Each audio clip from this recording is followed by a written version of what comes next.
And welcome into Pressbox Live. I'm Stan the Fan Charles of Pressbox and PressboxOnline.com.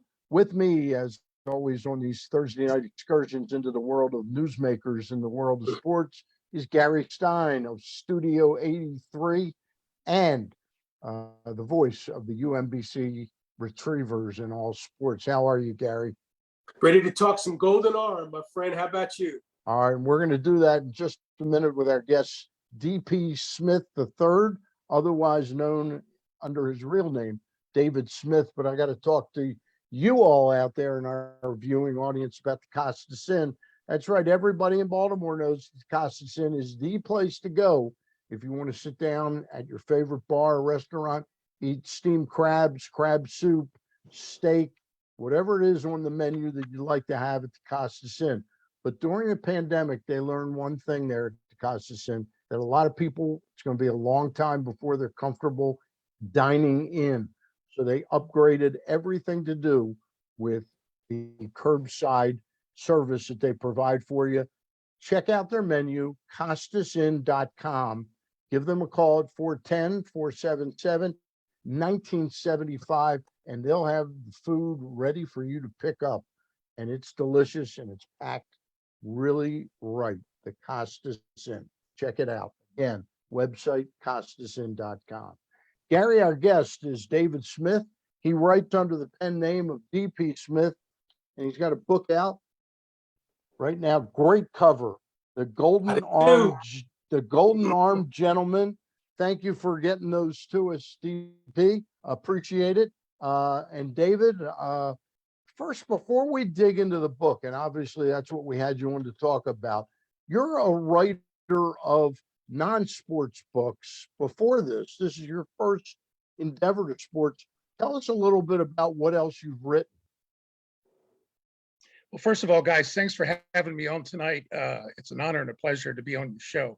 I retired 2 years ago and had all these pent-up ideas for writing books. And I had a couple really wild ideas that were fiction, and I wrote them. One was called Severely Skewed. It's a time travel piece about a guy that goes back from 2018 to 1973 with all his prescient knowledge of the future.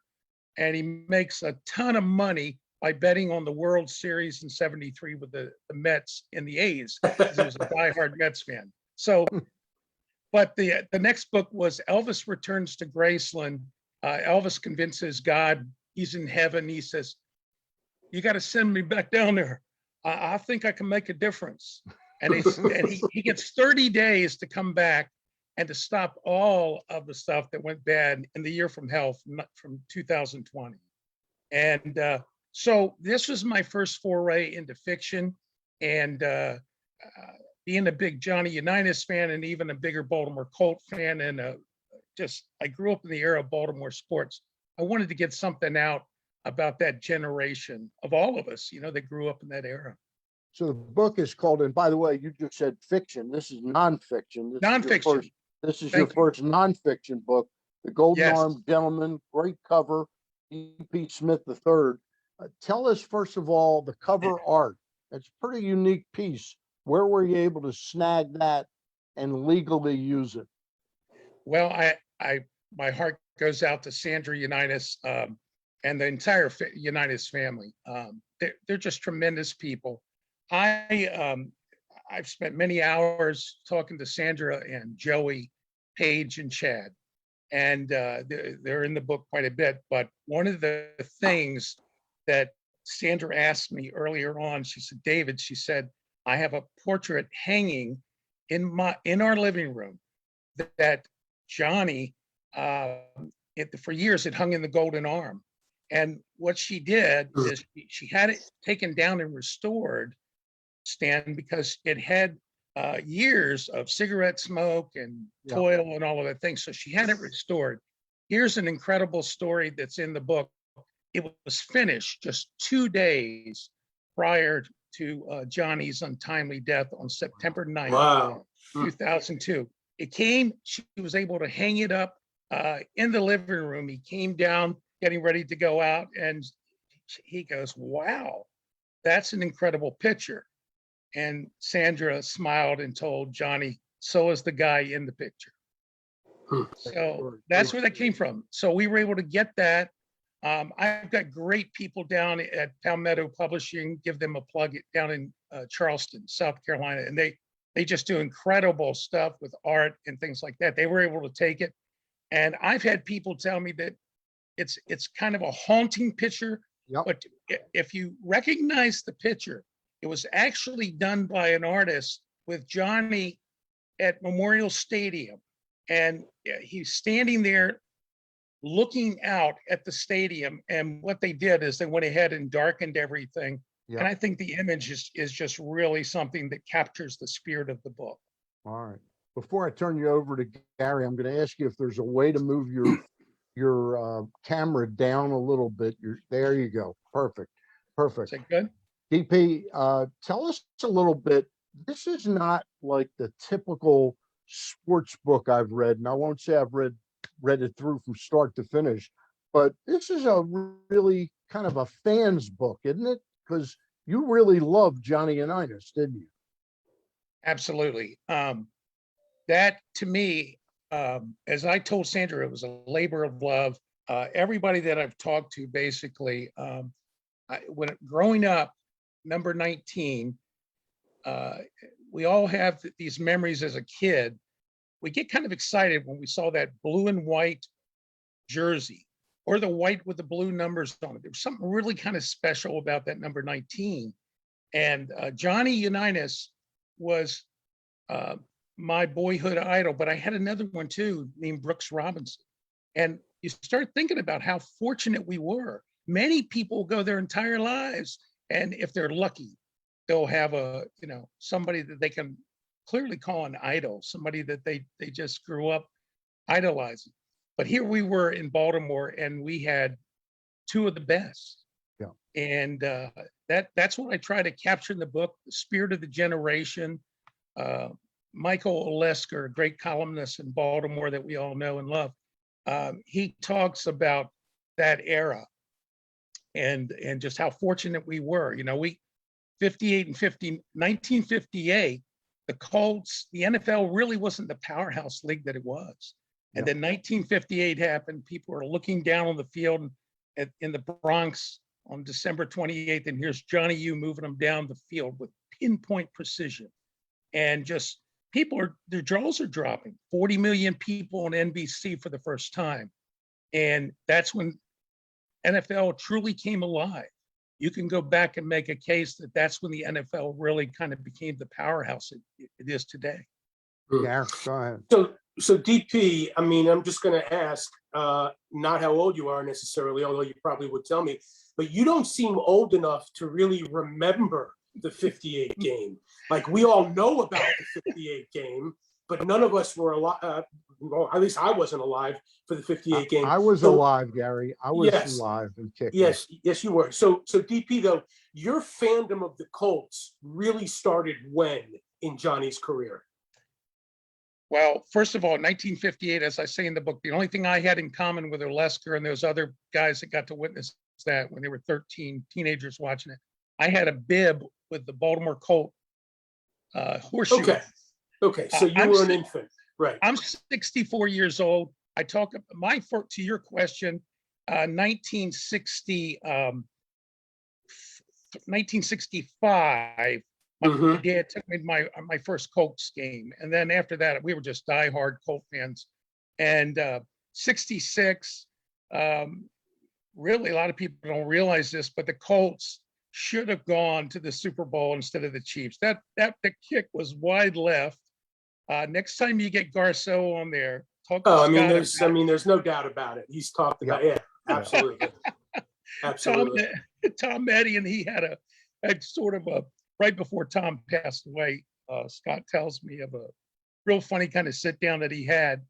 And they still were arguing about whether that, but if you think about that, if you think about that team in 66, if they had been the first team to play, it would have been the Chiefs and the Colts. Then they came back in 69, which we won't talk about. 70, they play very well. And then they go to Super Bowl V and play against the Cowboys. we just got spoiled. I mean, Yeah, both the Orioles and the Colts around that Yeah. time were, champions basically. But I want to talk about those days real quick as Stan shows us the book here. It's interesting you write about, and it's true, you write about how, the players didn't get paid a lot back then. They had to have jobs in the off season. Johnny himself worked at Beth Steel. A lot of the other players did, Artie owned a liquor store, drove a truck. They all did something, right? And even more importantly, for historical purposes, they all lived in the neighborhood. They were somebody's neighbor, right? Today, no football player is anybody's neighbor. They live in a gated community, and they, don't work in the off season. So I guess my point / question is, isn't it ironic that what's known as the greatest game that was ever played was played by a bunch of people who didn't make any money and all lived in the neighborhood and all had jobs in the off season, and that single game led to what we have today? I've always thought that was ironic. Gary, you've hit the nail on the head. I mean, these guys, they took vacations together. We talk about all the families that would go down, the Unitases and the Volks, and Bruce Laird and his family, and the Sullivans. They all had compounds down at the beach. Right. They would go down there in the summertime. They ate at the same bars. They ate at the same restaurants. They drank at the same bars. They attended birthday parties, everybody's bar mitzvahs, weddings, and sadly funerals. But you know what? You do not see that today.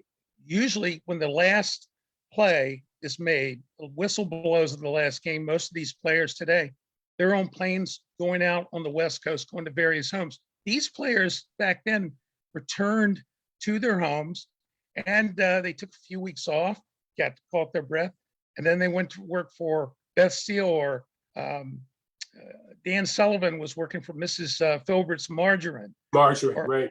Or Artie Donovan, who I really found to be fascinating, drove the beer truck, and owned a liquor store in the Alameda. These were players that stayed together 24/7, 12 months out of the year. And you know what? I think I played a little football and a lot of baseball, and I think that camaraderie had a lot to do with their success on the field. Mm-hmm. They cared about each other. They had respect. They really did.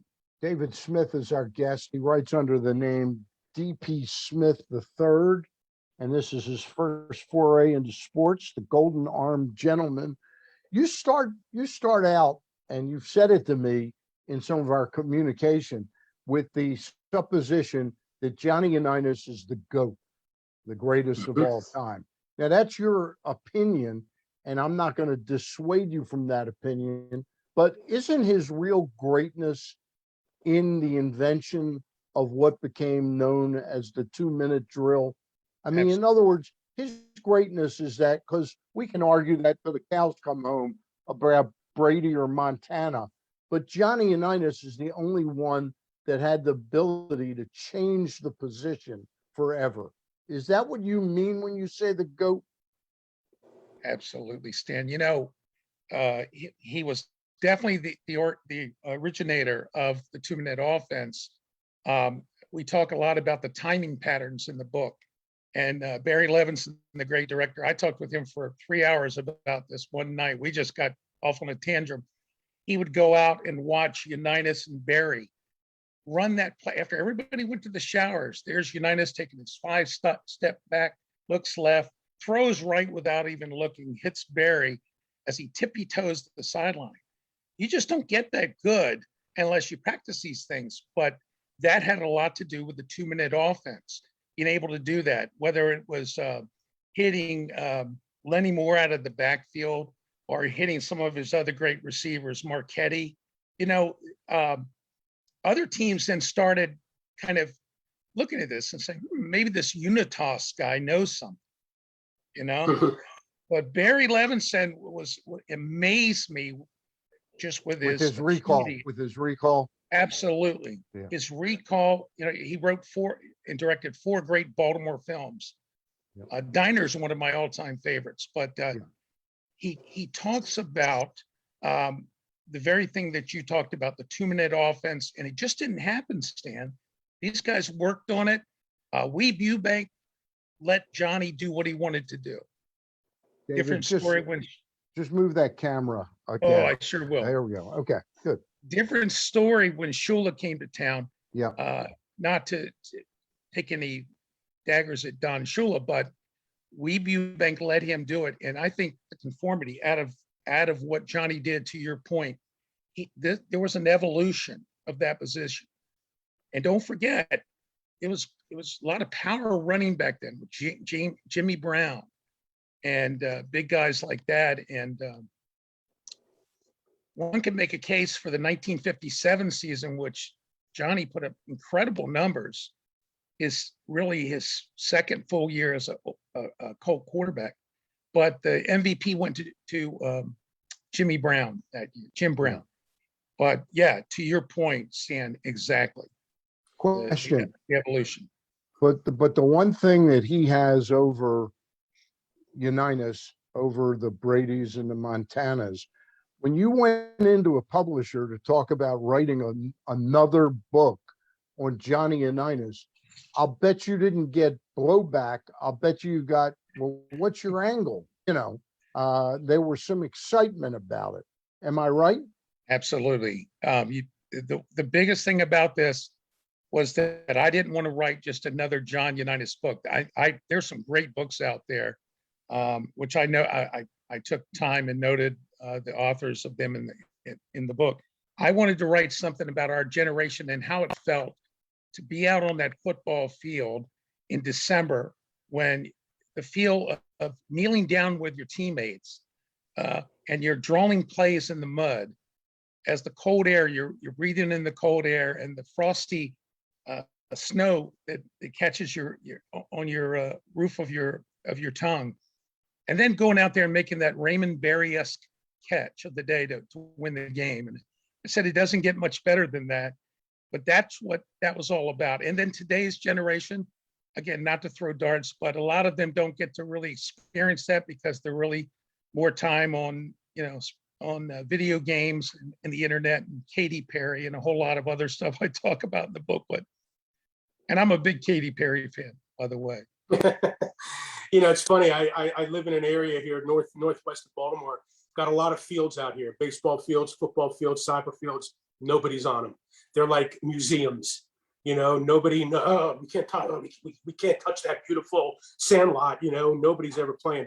Hey, I want to go back to your point about the 2-minute drill real quick, and then I want to move on. And you write about this in the book, and it's so true. You can win a game 38-0, and that's fine, right? That's great. You think you're great. Okay, fine. But when you win a game with 30 seconds left to play, that resonates throughout your team. And you write about this, and it makes your team feel like they're invincible and that nothing is impossible.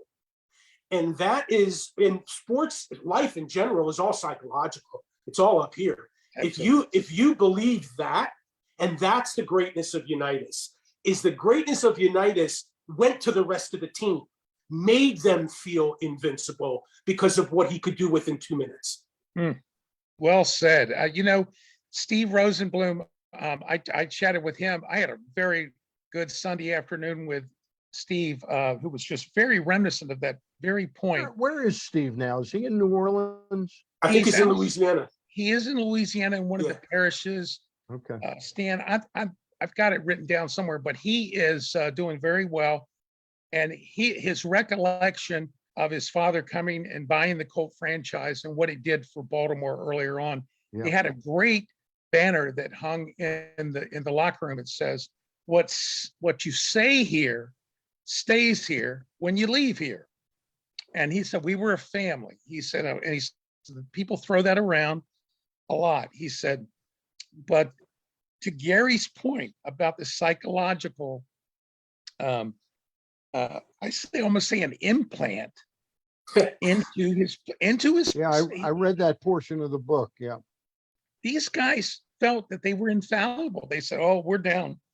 Oh my gosh, we're down a couple touchdowns. It doesn't matter. Johnny's going to bring us back. And he did so often. So as a matter of fact, they were programmed and conditioned not to lose. And Steve said that was the secret to the Colts' success. Steve Rosenblum said that was the secret to the Colts' success. And then other teams tried to emulate it. And there were a lot of offenses that were designed off of the Colts, but that was just a tremendous statement. I've watched a few football movies through the years, some fictional ones, and you see the guys who are basically just die hard for working really hard for their team captain. Well, this guy was the captain of the ship, and they knew it wasn't going to sink as long as John Unitas was at its helm. DP, let me ask you one more question. In the beginning of the book, it's interesting the way you talk about when you were growing up in Seaford, Delaware. On a December day, a snowy December Sunday, you and all your friends, would all go out there and wear your favorite players' uniforms, basically, and play a tackle football game. It was like the All-Star game. Everybody be wearing a different uniform. But it's interesting that you say that you wore a Dallas Cowboys uniform, even though Johnny Unitas was your hero, was your favorite player, because you didn't want to stain a Unitas jersey with mud or whatever. I don't know. That's interesting. Like, I put myself in that position, and I wouldn't have done that. I would have worn the Unitas jersey, stained it up, washed it up, stained it, washed it, stained it, washed it. But you looked at it that as hallowed ground. Absolutely. And you know what? I talked to many people who did would wear their jersey out there. We just had people just wouldn't wear number 19 out there. I wore the Cowboys. I was my first girlfriend, and she said, "Oh, I love the Cowboys, a great color." So of course I got a Cornell green jersey. Yeah, I got impressed. But anyway, out there. Was he number 34? Was 34. Green on Yes, 34? number 34. How do I remember that? That's a good memory. And I can't remember what I ate for breakfast this morning. And we won't quiz you by asking you what number Bullet Bob Hayes was, or 22. 22. There you go. Look at that. See how that stuff comes back to us, right? It really does. Stays with you forever. But I just thought that was interesting, DP, that you wouldn't soil it, DP, let me ask you as we wrap this up. We got about 4 or 5 more minutes. I was amazed at the people you talked to. Yeah. You mentioned a couple of them, Barry Levinson, tracking down Steve Rosenblum. How many people do you think you talked to? About 77 people. Wow. And some of the interviews and stuff I was able to use, some of it, quite frankly, but the biggest thrill I got out of this, one night I'm sitting there toward the end of the book, and I hadn't been able to get up with him because he hurt his hand. He slipped on the snow, and his wife had fallen. And the phone rings. I pick it up, and I said, "Hello, David. This is Brooks Robinson." And I wore number 5 when I was playing baseball. I wore 19 when I was playing football, and I was in. Well, can you imagine? He was my idol, and my dog that we traveled in an RV where I do all my researching in a motorhome. His name is Brooks. I named him after Brooks Robinson. Quick story. I told Brooks that. He said, "Well, David, I've had a lot of it. People tell me they've named a lot of animals after me." But that was probably one of the biggest thrills that I got. And of course, the Unitas family, just talking to them and sharing some of this, everything they shared with me was just so hit me right in the heart, and I was able to take it. And the book really wrote itself because I talked to like Governor Ehrlich and his wife Kendall, and he grew up in Arbutus, and the blue collar kind of guy, and he played football out there, and so all of us did, and that was our generation to shine. That was our time to shine, and thank God we had the great community of Baltimore as our sports town. It was a great time. There's no question that Johnny Unitas elevated that. The book is The Golden Armed Gentleman. It's written by David Smith. He goes under the pen name of D.P. Smith III. because he says there must be 10,000 David Smiths. He prefers to be DP Smith. DP, before I let you go, is there somebody, you just talked about the person who called you at the last minute. Is there somebody you wish that you could have talked to about Unitas? Not including Johnny himself. Was there one person you really wanted to talk to? I can honestly say that I did. There wasn't. I talked to a lot of different people who, and I'm not going to say their names, but I started talking and it was more about them and I let them talk. But I've been blessed to be able to have written this story and talk, and the people that I talked to were genuine from the heart. I also followed up every single, as you know, Stan, because I called you back and verified what you said. And everybody said, nobody does this anymore. Yeah. This is so cool that you did this. So I just feel real good about the project. I'm going to be going back to writing nonfiction with my publisher down there. I've got a couple other things in the can. So I can't thank you guys enough for allowing me to be here tonight and share my story with your listeners. All right. We appreciate your coming on and talking Absolutely. about this. You know, a lot of people are trying to write a book about Gary and I, you know, and we kind of are tracking This guy right here. now. Yeah, this is the guy. This is the guy for our book. DP Smith the third, we thank you. We wish you great luck with the book. One last thing. It's amazing. Everybody that you did talk to, you can tell that they were really into talking about Johnny Unitas. I mean, they didn't just give you lip service. They really got into how focused they were about Unitas. And that speaks volumes about the man himself, how humble he was, how gracious he was.